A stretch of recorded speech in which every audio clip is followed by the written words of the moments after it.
Okay, we are live. Okay, great.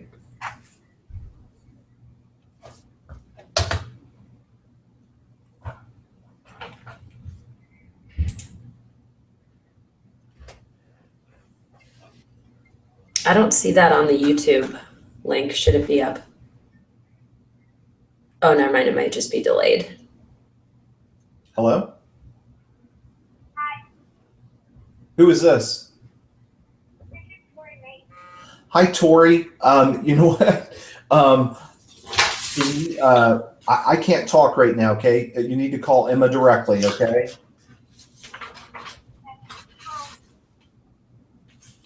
One of my daughter's friends called on my iPad. I don't know how that happened. That's weird. Maybe she's been chatting on there.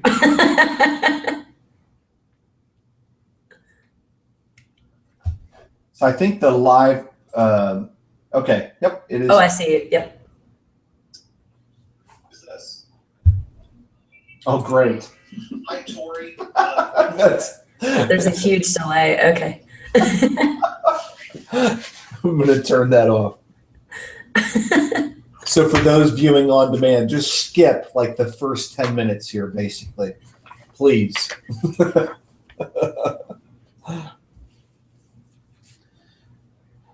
I guess I probably could wait on hitting that start broadcast button until 6 o'clock Eastern, and it wouldn't affect you or I. And I do see that there are 2 viewers at this point. So, and now it's up to 5, 6.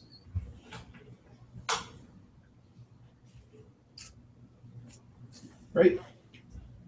So those of you who are joining us here online, if you're joining on YouTube, we will start right at 6 o'clock Eastern time. So about 9 minutes from now is when we'll begin.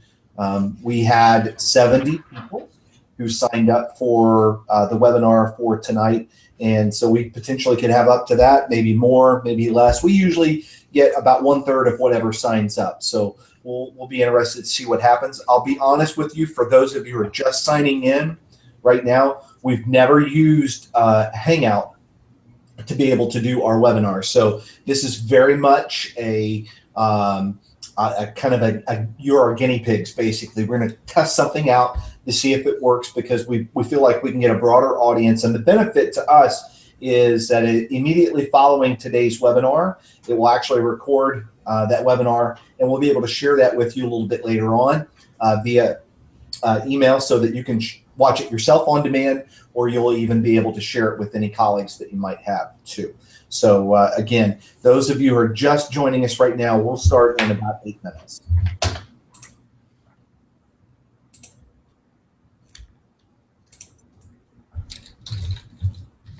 And what I'm going to do, Liz, is I'm going to go ahead and share my opening slide.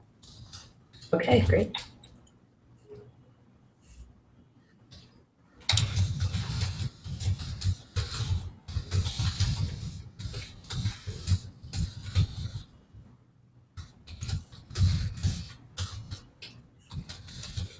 And you see that slide on the screen, Liz?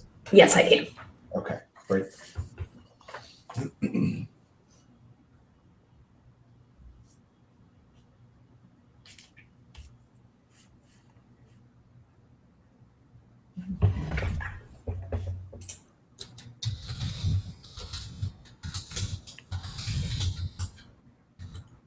I'm going to move the Hangout window. Woo, that looks weird.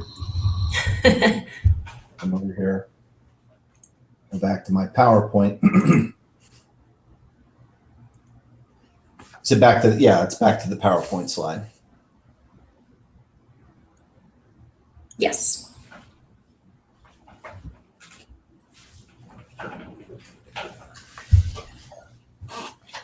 So we will start, again, we will start here in about 6 minutes from now.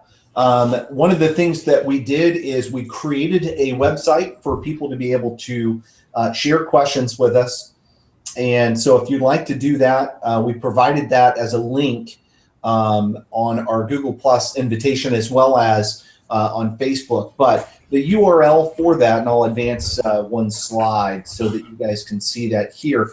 The URL for being able to chat with Liz and myself is todaysmeet.com, all one word, todaysmeet.com/back-to-school-TCI.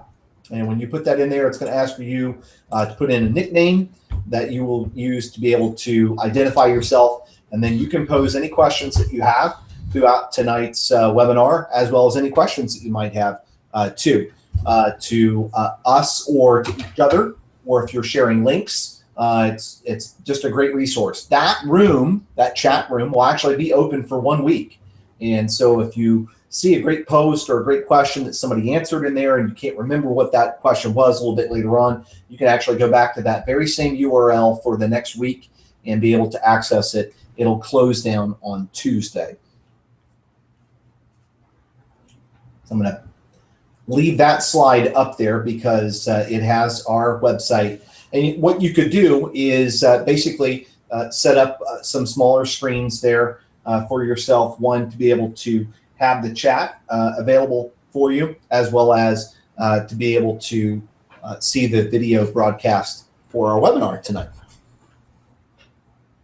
And you're getting a little sneak peek of the agenda of what we're going to be covering tonight.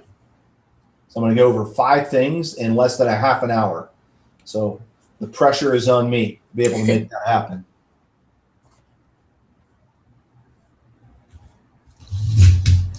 If you could, if you do go into the chat room there, please introduce yourself to everyone. Please check in with us and let us know what part of the country that you're in. I'm in Cincinnati, Ohio. Liz, you are? I am in Mountain View, California.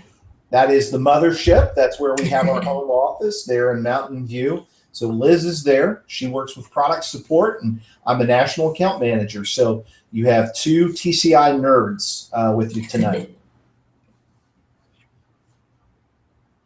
Has anybody shared anything on that chat room? I believe you have to refresh the page. Okay. That might be what it is.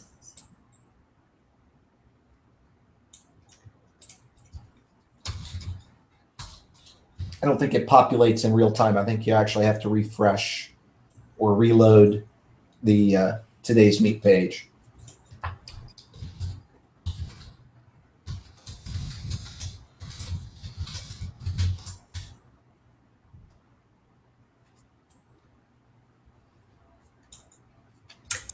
Yes, we do have some, looks like Michelle from Kettering, Ohio. Great, Michelle. I believe I know Michelle from Kettering, Ohio. And I hope you're doing well. Dayton is not that far, and I'll tell you what, for those of you who have never gone to the Air Force Base Museum, Wright-Patterson Air Force Base Museum right outside of Dayton, Ohio, it's like one of the best places ever to see historic aircraft and spacecraft. But Kettering is a longtime TCI customer and user, and if it is the Michelle that I'm thinking of, it's very good to see you there tonight, Michelle. And we have Laura from Cincinnati, Jackie from New Jersey, and we also have someone from Oak Ridge, Tennessee, and New Orleans. Oak Ridge, Tennessee. My Yes. mom and dad were big fans of the Oak Ridge Boys. Elvira, I can still hear that in my head. And of course, Oak Ridge, I believe that's where the atom bomb was made, was it not? And you'll have to tell us via chat. I think Oak Ridge, or at least part of it, was research done there. Where were the other ones? Cincinnati and New Orleans, New Jersey, Coopville, Washington. Awesome. Great. So please, again, use that Today's Meet. And if you didn't hear me say this to Liz, one of the things that you'll have to do with Today's Meet, you can put your questions in there, but I believe one of the things that you'll need to do is to refresh or reload the page just every couple of minutes, I would say, and you'll see additional responses put in there at that point. And for those of you who are just joining us, we will start here in about 2 minutes. Now, the broadcast is live right now on YouTube, and this will record so that when we're finished tonight, immediately following, I'll have a YouTube URL that I'll be sharing with Liz, and she's going to be sending that to everyone. And she'll say that again here in just a few minutes once we officially kick off and get started.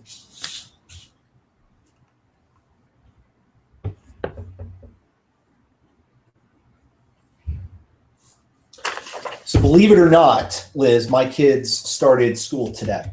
Oh my gosh, that's so early. Wow. Right. The twins, I have boy-girl twins who are starting as middle schoolers today, 6th grade. And then we also have a spare who started 5th grade today. So wow. They were kind of bummed and excited. If it's not excited at the same time, they were very bummed and excited today. But things went well. There were no tears when I picked them up from school today, so that's all good. Oh, yeah, that's a good sign. And we're up to 18 viewers at this point who are watching this via YouTube. I'm going to go ahead and at this point, because I want to be cognizant of time, it is 6 o'clock Eastern time. My name is Brian Thomas. I work with Teachers Curriculum Institute. I'm a national account manager. I've been with TCI for 11 years full-time. Prior to that, I taught for 12 years just north of Cincinnati, Ohio. And I believe there was a Laura from Cincinnati who's joining us tonight or watching online. Laura, I taught in Lakota, which is about 20 miles north of Cincinnati. And I taught 7th and 8th grade social studies and used History Live inside my classes there. I'm going to allow Liz to introduce herself tonight, and then we're going to go ahead and get right into the content.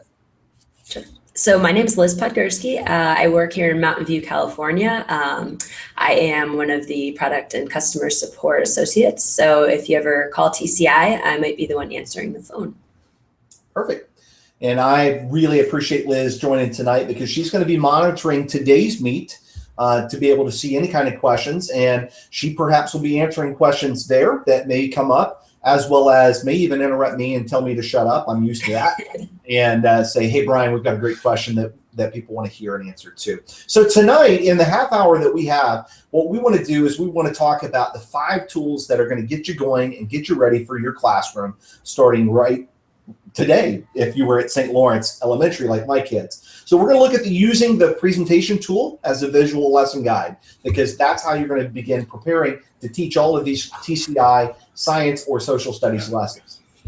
Second, we're going to look at getting your classes activated and active. So how do they get into their subscription? There are 4 ways in which you can get the students in there. And then certainly once you do, what are some of the things that the students participate with? Third, we're going to look at what do you do about collecting materials and getting any needed resources ready to go so that you can teach those great lessons inside your class. And it's super easy to be able to do that with your TCI subscription. Then we're going to look at a really important function of differentiation and enrichment and share with you really quickly how you can modify those lessons to meet your learners inside your class or even push them a little bit further and tailor that instruction to your own personal taste. And then finally, tonight we'll also look at assessing the student work using the grade book. And so those are the 5 things that we're going to focus in on tonight.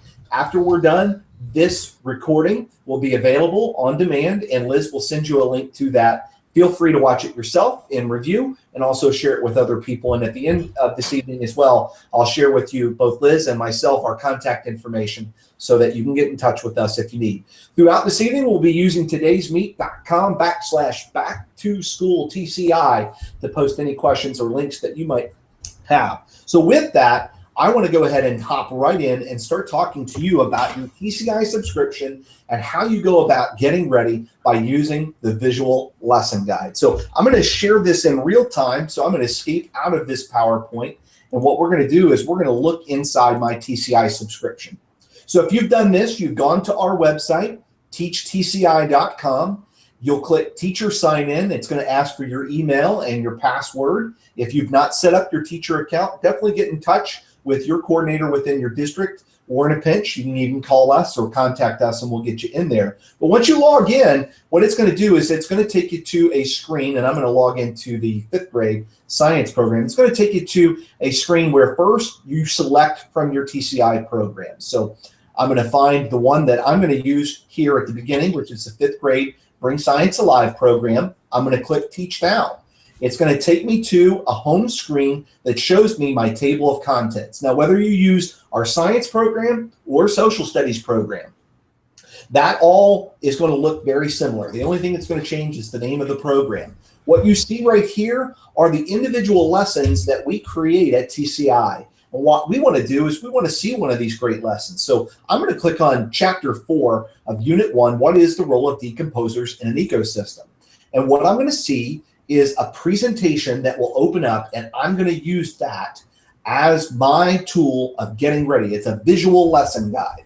Now, with the science and the new elementary program, your presentation tool looks a little bit different than, say, if you teach middle school social studies, or perhaps you have an earlier version of our elementary social studies program, or you teach high school social studies. Your presentation tool is going to look a little bit different. When you click it, it's going to look like this, whereas the new elementary and science versions, it looks like this. But they both operate the same way, and they both have the same intent in mind, and that is to give you a lesson guide that you can look through and prepare to teach your lesson inside your class. What I would encourage you to do is to click through it. So if I look at some of the slides in here, I'll see I have an essential question and standards. It's going to show me materials that I'm going to need at the beginning of the class. But I want to get really to the meat and the potatoes.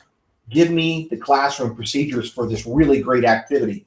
Now, you're going to find 3 major components of every TCI lesson. Again, regardless whether it's science or social studies, there will always be a preview. In other words, we're going to have an activity right at the beginning of the lesson to get the students invested into the content that you are teaching. So we have a preview set up. With science, it's always an image opener that goes right along with the textbook. With social studies, it's really varied. Sometimes it's a musical piece. Sometimes it's a piece of a primary source students analyze. Sometimes it's a discussion question or a writing question. But it's all its intent is exactly the same. We're either going to tap prior knowledge, or we are going to get the students really excited to get into the content that we're going to teach. So a preview will be a part of every lesson that TCI has. And I forgot, I should have mentioned that for us, a lesson is not a single day in class. A lesson for us is really kind of a unit worth of instruction. So this lesson on what is the role of decomposers in an ecosystem is actually going to take me several days to be able to teach that to my 5th grade science students. Or if I slide over and we look at our high school world history program, World Connections, this lesson on the foundations of world history, prehistory to 300 CE, this lesson is going to take me several days in class, perhaps even up to a week to be able to get from start to finish. But everything that I need to teach that lesson as a procedural approach is all embedded within it.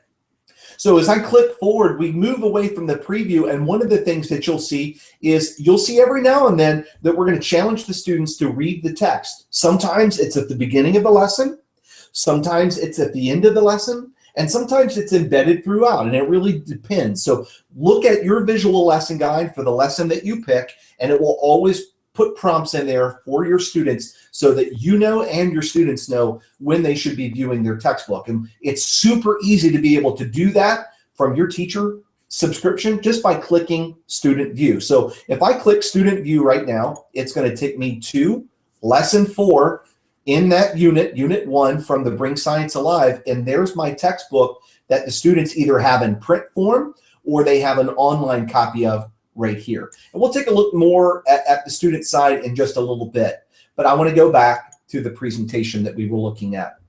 So the preview is going to lead into content delivery inside your classroom, and then you're going to always have an activity. In science, there'll be investigations and there'll be activities. In social studies, there'll be hands-on lesson activities, and the students will be doing readings as a part of those. But you will have all of your procedures as a part of this visual lesson guide. So for me as a classroom teacher, when I'm getting ready to do a TCI lesson with participants or with students, because we still do that every now and then, go out and work with students. When I'm getting ready, I go through the presentation as it's my lesson guide. Sometimes you'll see teacher notes written on there, or within the presentation itself when you're in edit mode. Every now and then you're going to find little notes that we're providing to you, tips and things like that to be able to use as you're preparing. So you'll have a preview, you'll have an activity, and as I get to the end of the lesson, actually maybe slide over and point it out from the high school U.S. history, there'll always be another major component of every lesson, the capper to it, something we call a processing assignment.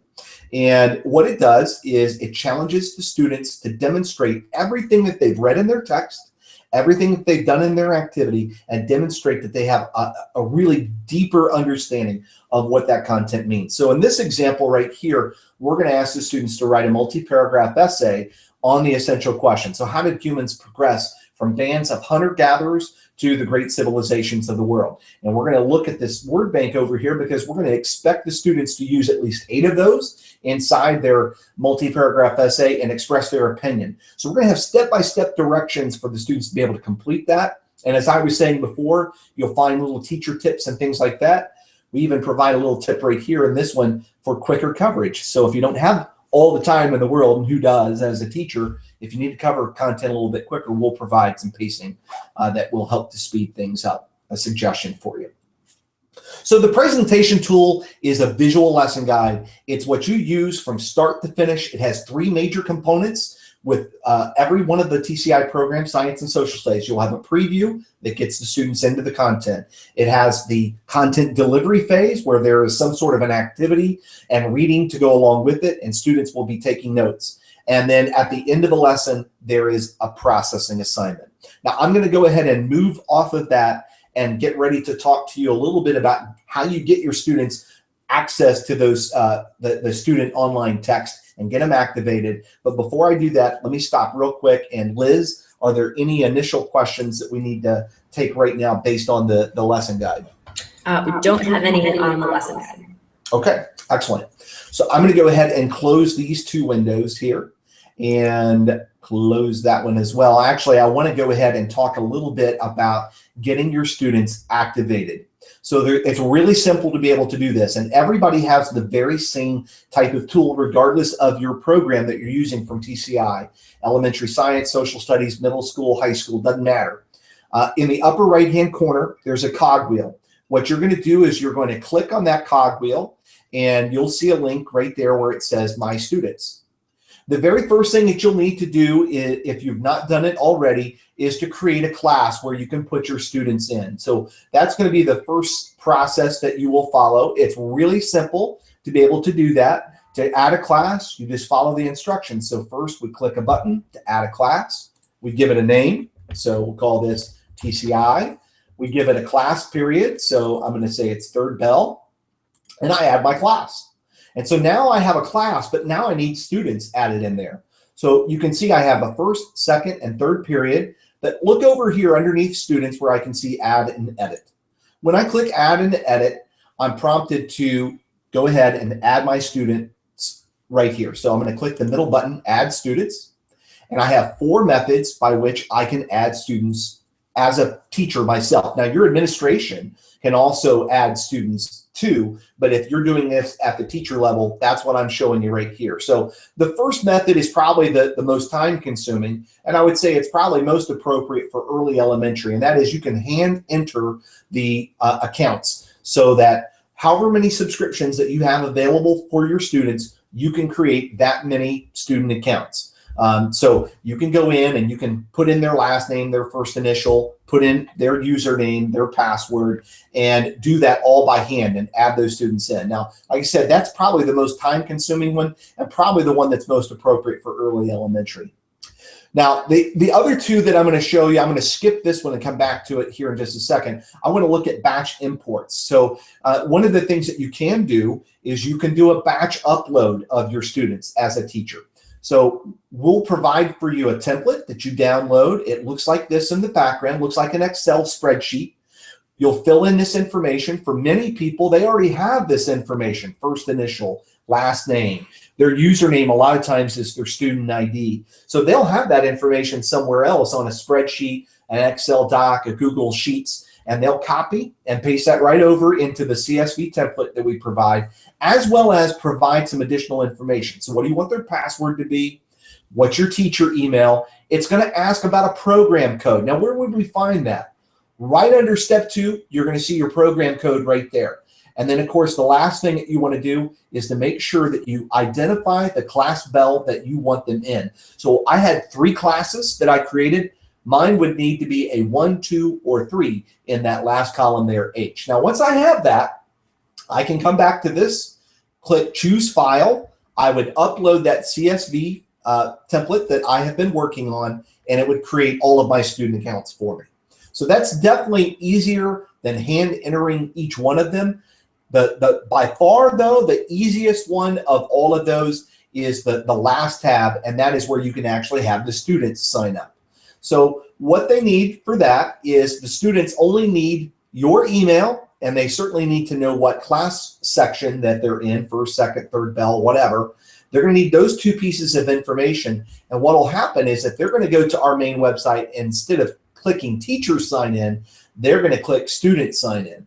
And when they do that, they'll be prompted to create an account, and they're going to need your email and of course the class number that they're going to be in, and they will be able to create their class right away. Now, of the 3 methods that I've shared so far, that is the one that you have the least control over, at least initially. So keep that in mind. You might, all of the students are together when you do that, particularly if you're a middle school teacher, so that you can check and make sure that nobody's putting in crazy usernames and passwords and things like that they won't be able to remember. And it's not that you couldn't reset it later on. It's just to kind of eliminate some of the headache that goes along with that. Now, the last one, the one that I skipped over, was to add an existing student. So every now and then, it always happens during the school year, 2 weeks in, suddenly one kid gets transferred from one teacher to another. And if that happens, but they already had a TCI account, that's what you would use that middle tab for, is to come back and click add an existing student. So that's how you get your students activated, but it's that presentation that you use to really get them active. And they're really, really fun and great lessons. One of my favorites in the 5th grade science, for example, and the reason that you would want to go through those visual lesson guides is when the students are learning about how farming and industry affects Earth systems in our 5th grade science program, they are given an Oreo cookie, or not an Oreo cookie, a chocolate chip cookie, and they have to mine coal. The coal is the chips in the cookie. And they're going to be doing that as a part of the process in which they're learning a little bit about how farming and industry affect Earth systems. So these lessons are really interesting and exciting. Your students are going to love them. If you've ever done a TCI activity in your class, you'll never regret it. But it's those presentations and them being active in terms of having available their student information. They're going to get them active inside class. And when they're active, what are some of the things that they should be able to do? So we're going to click inside a student view and take a look at it. So obviously they have access to the text, but it's more than just, say, a PDF copy of the text. They can have the text read aloud to them. How do farming and industry affect Earth? They can go into a section of content like this one right here, and they can click a main idea viewer. And notice it will bold the key sentences within a section of text. So if you have an emerging reader inside your class, there are 2 tools right away: the read aloud and the main ideas that are going to allow the students to be able to have that text more accessible to them. If there's an image, an infographic, a chart, let's say you're using Econ Alive, you're going to find lots of charts and graphs in there, and a student wants to observe those in greater detail, they need only click on it to be able to get that. And if they do it from a Mac or a PC, there's actually a little built-in magnifying glass that they can use as a part of it. Now, if they're doing it from a tablet, a smartphone, or something like that, certainly they can use Pinch and Zoom, and it would work just the same. They can also click Spanish. And if you have Hispanic speakers inside your classroom and they need to see it in their native tongue, all they need to do is to click it into Spanish, and there it is. And yes, if they click play, Los humanos afectan los sistemas. It will read it in Spanish for them. So really great interactive tools that are there. The one that I have not talked about yet as a part of the text is if there's any key content terms like toxic or pollution in this case, you'll see that they are green and they look like a hyperlink. So if I click it, sure enough, the definition will auto-populate. Now, one of the more popular features that when the students are active inside of a subscription that they're going to use is something called the Interactive Student Notebook. And we have placed that at the bottom of every one of the pages of content inside the student subscription. So if you wanted to, you could actually have a paperless classroom. Students will either annotate or they'll write their responses. They're going to save them. And when they click save, no worries. They don't have to email anything to you. It's actually going to show up in a grade book. And when you get that grade book, it's going to look like this. The grade book has all of your student names on the left-hand side over here. You can click inside and I can see Charlie Brown's response. For example, here was a prompt that he was given in this particular lesson. I have an answer key right there for me as a classroom teacher, and even a timestamp that will tell me, hey, this kid finished this on the bus right before first bell. I can go in, I can provide comments for my students inside here and certainly give them a grade. I can do that not only for the notebook, the interactive student notebook that goes right along with each of the lessons that are there, but one of the other things that students will do from time to time is that they're going to play reading challenges. These are little game-like activities that pose questions that go directly to their comprehension to the content that they're studying. It's a great formative assessment. So when they click on, say, question 4, it's saying blank can be reduced by contour plowing. So my guess is I'm going to say topsoil erosion. Get instant feedback. Booyah, I got it, got a point. But guess what? Not only do I know that immediately as a student, but when a student is doing a reading challenge, regardless of the level, because we've got them K through 12 in each science and social studies, when they do that, that information comes to me as a classroom teacher. And I can go in here and I can see Peppermint Patty has a 0. That means that she hasn't started hers so far. But if I look at, say, Schroeder has answered 3 questions. And of the 3 that he answered, there's one that he struggled on. So number 9 was, how did John Smith, in this reading challenge that I had, how did John Smith help save the Jamestown colony? Well, he missed it 2 times. And I can tell you that if they miss it twice, the computer gives it to them. It will give it to them on the 3rd attempt. I can do an item analysis, so I can see what percentage of my students answered these questions on the 1st attempt. So one of the challenges that many teachers have is having data to be able to back up what's going on inside their classroom. And so with both of these, with formative assessment through the notebook and through the reading challenge, you've got lots of data points that you can then share with your administration, parents, whoever the interested parties are, and certainly for you at the heart of the classroom. The students do have the ability to take an online assessment with all of the programs. So if I go back to the one that we were looking at here with science, and I'm going to go back to teacher view because I'm in student view right now. I want to go to teacher view.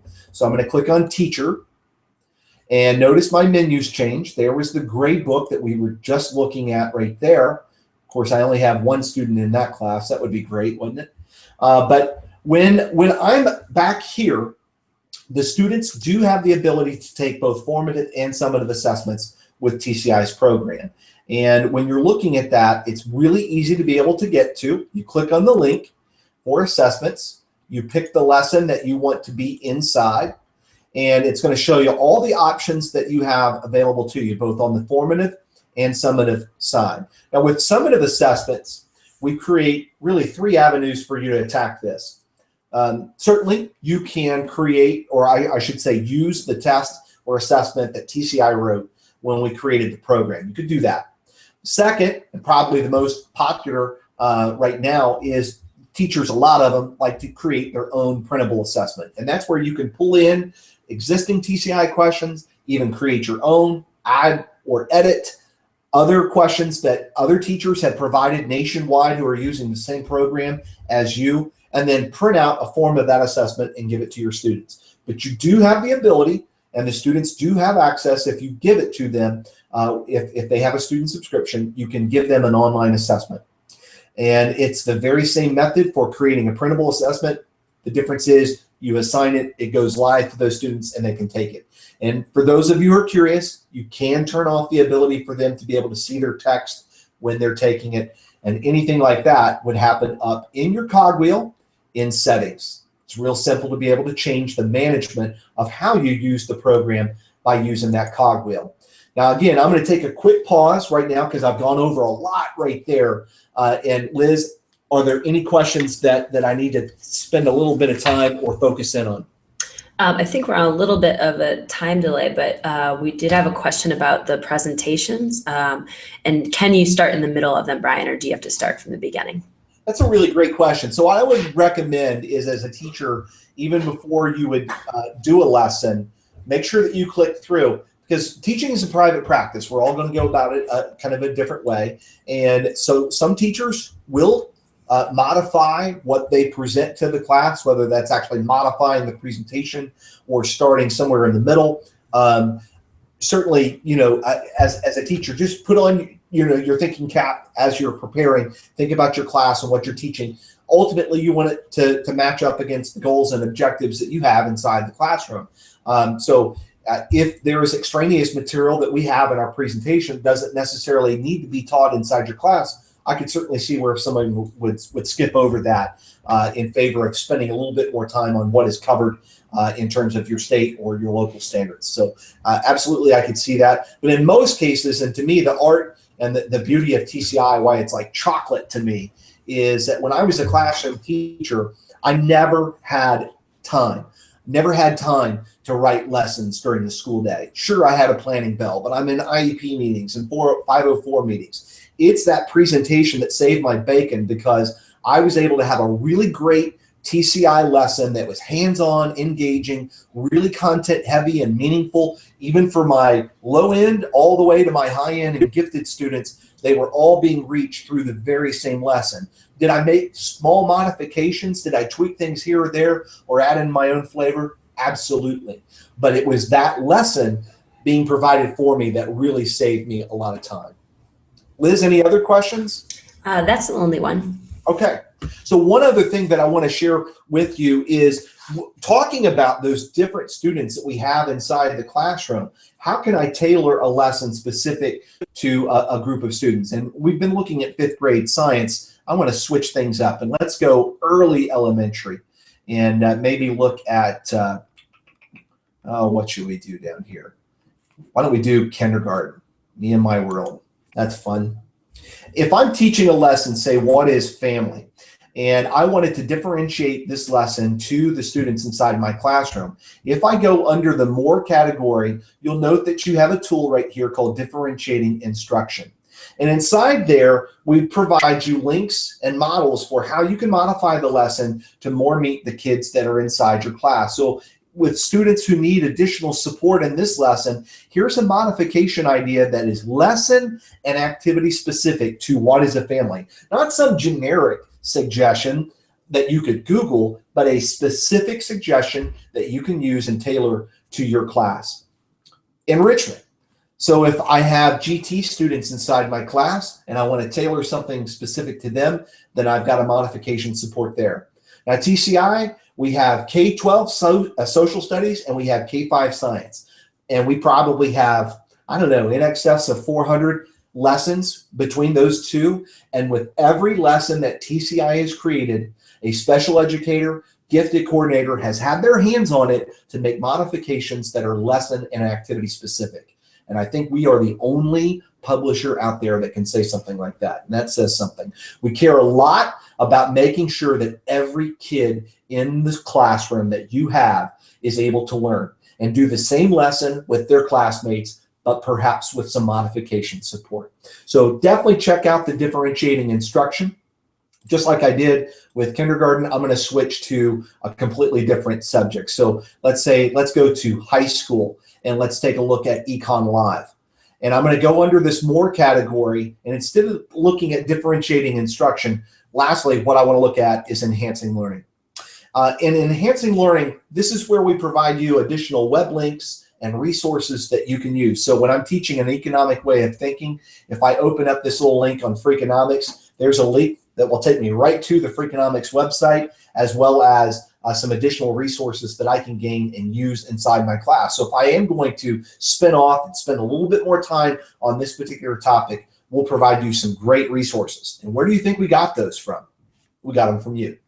Teachers share ideas with us all the time, and we encourage you to do so. So how can you do that? How can you get help from us or support from TCI in a pinch? Go to your cogwheel, click on help, and you're going to see, when you click on help, a knowledge base that's going to cover all the basics of how to use TCI and some advanced user techniques, as well as ways that you can contact us and give us those ideas, or say, hey, a feature that I would love to see added to a TCI subscription would be ...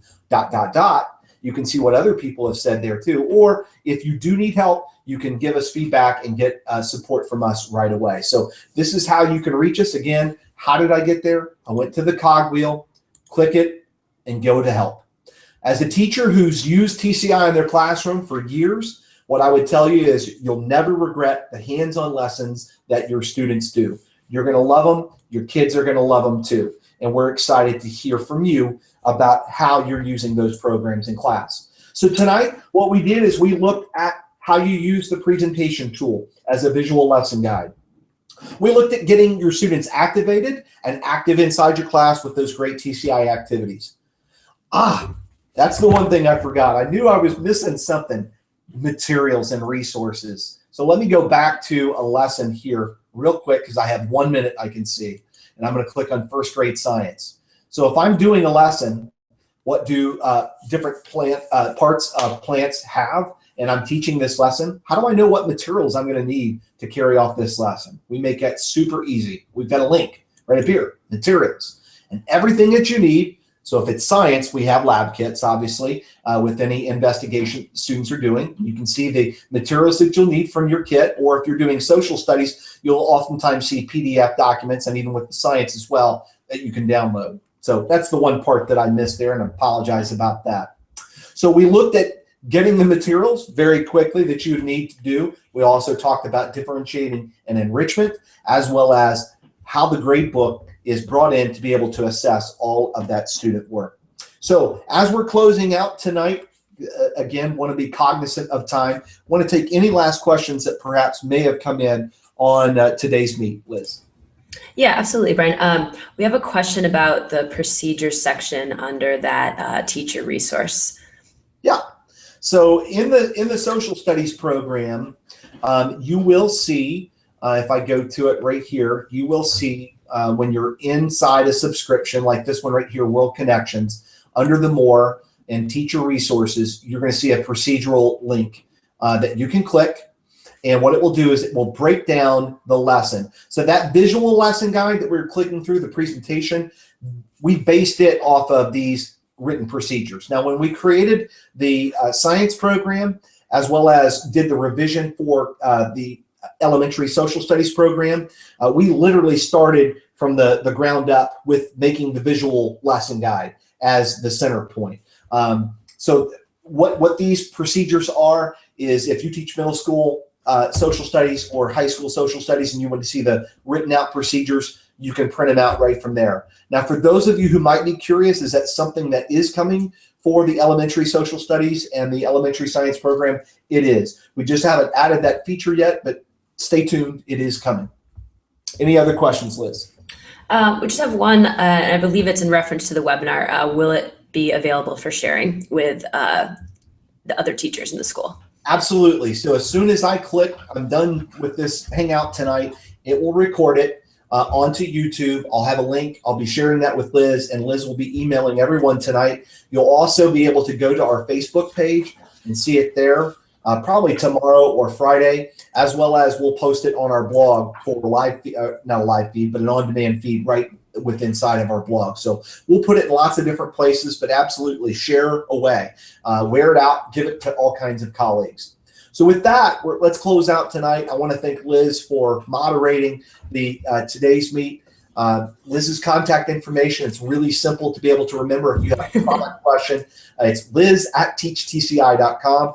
Or certainly if you have a question that I can assist you with, I'm more than happy to do whatever I can to help you out. And you can reach me at bthomas@teachtci.com. That's my email. Or you can even follow me on Twitter and send me a direct message or send me a tweet at Brian_TCI. So with that, I want to thank everyone for joining us tonight, and everyone have a safe and wonderful school year. We're looking forward to hearing all the great things that you're doing inside your classroom.